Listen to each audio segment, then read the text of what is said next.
my name's Laura Wilson from Gold Star Work. Today I thought I'd show you around my art studio. We'll start off having a look at our amazing view from Pukeora Hill and a brief history of the building. Let's go take a look. So this is where I live. This is Pukeora Hill and our wonderful view that we have here. It's the morning, the sun's shining, it's summer, it's starting to dry out now, but you can see the amazing view we have. And this is at the lookout just before you get to our house. We bought our house about 7 years ago from people who own Pukeora Estate, where they have a winery. And here's my little dog waiting for its walk, so I'll go take her for a walk and show you around my studio in a minute. So we're closed at the moment because it's early in the morning, but we will be open very soon. So Pukeora Estate used to be an old hospital for the war vets who came home from the war suffering from tuberculosis and mustard gas. And this is the nurses' home where I have my art studio. And my art studio is in this room right at the top here, on the top floor right at the end. Let's go in and have a look. We are in the hallway going upstairs towards my studio, and here's the door to my art studio. Let's open the door and have a look. So this is my studio. I've got 1, 2, 3 windows, so one on each side. Lots of beautiful natural light for painting in. And this is my big easel. As you can see, it's a big double-sided one. It was actually recycled from the nurse's home. We think it was used for patients in wheelchairs to read their newspapers.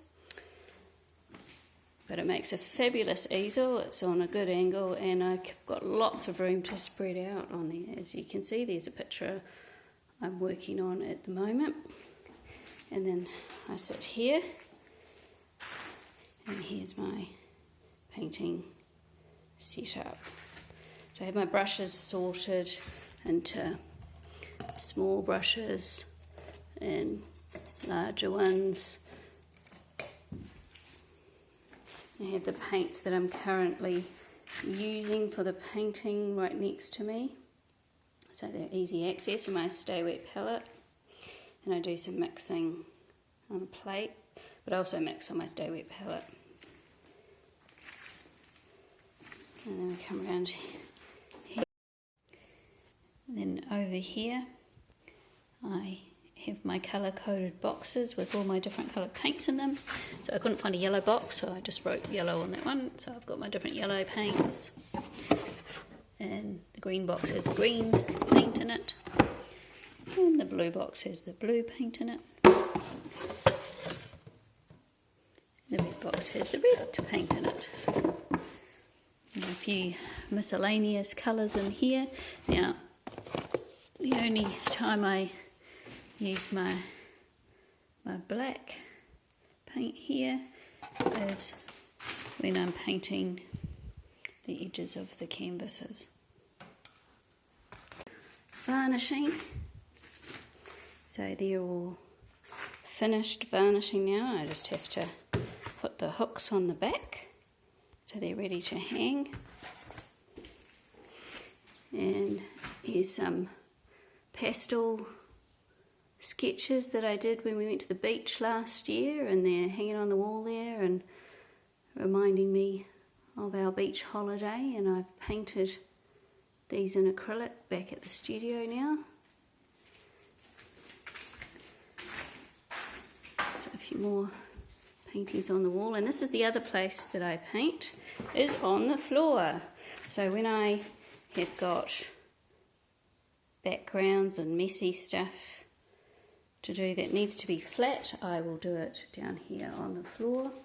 And I've got spray paints and inks and various bottles with watered down paint in them that I can use for different effects on my paintings.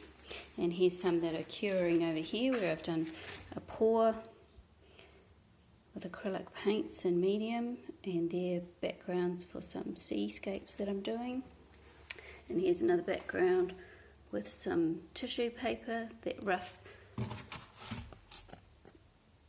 look to it is the tissue paper that's been painted on, and that's going to be for another painting later. And this one I was experimenting with my interference paints. So I'm not sure what that's going to be yet, we'll have to wait and see.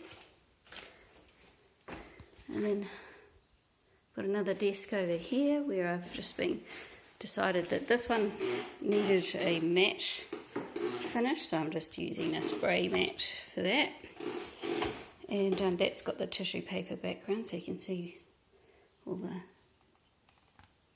texture on there.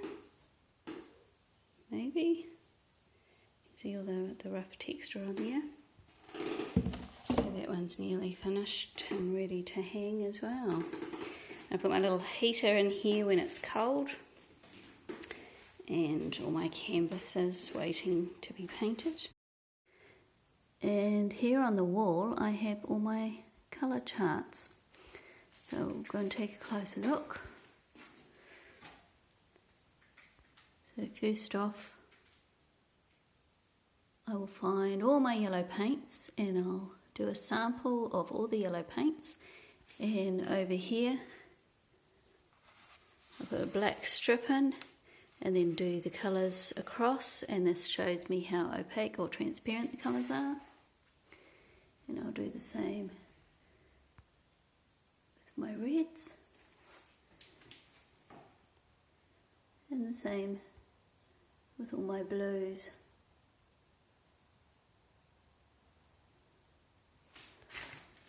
And experimenting with some different colour wheels.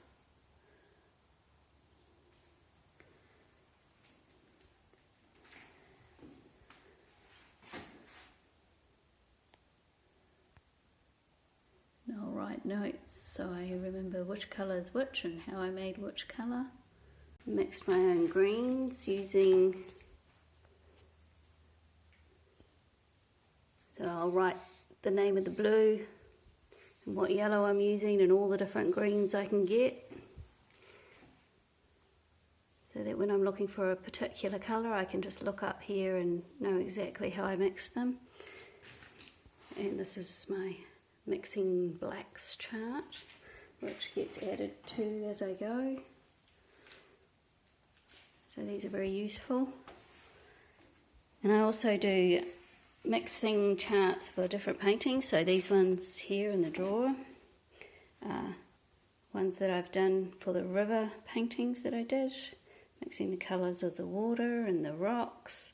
I write little notes on them so I know exactly how to make them next time. So all the different colours there. And I'm mixing sand colours for my beach paintings, so if I decide I want a particular effect for my sand I can go back and look at it. So that's how I made that colour. So that's a really useful exercise, some spare paintbrushes. And I'm a messy painter, so I have big tarpaulins on the floor. In the winter time I wear my overalls. As you can see, they get well used. So that's my art studio where I create my art. From my art studio I've also got a little kitchen in here where I can wash up, so that's really handy. So it's that room there. And where my art studio was would have been the living room for this floor of the nurses. And in this room I store my packaging for when I need to post things, and this is where I would do resin varnishes so that I can shut the door and have the least possible chance of something falling onto the resin and wrecking the painting. And I also wanted to show you that you don't have to have a big studio to make art. This is just a little corner of my living room where when my girls are home from school I do my painting here, so I'm at home and in the house, and so I just have a little setup in our living room. My desk, it's not a fancy desk, it was actually one that I used when I was little that we just kept and recycled. And at the moment I'm doing watercolour painting up here, and I have my heat gun or my hairdryer depending on what I feel like using. And so you don't need a lot of space to paint, you just have to want to paint. So I hope that we can get to know each other over the course of these videos, and I can show you a few tricks and tips on painting and hopefully encouraging you all to have a go.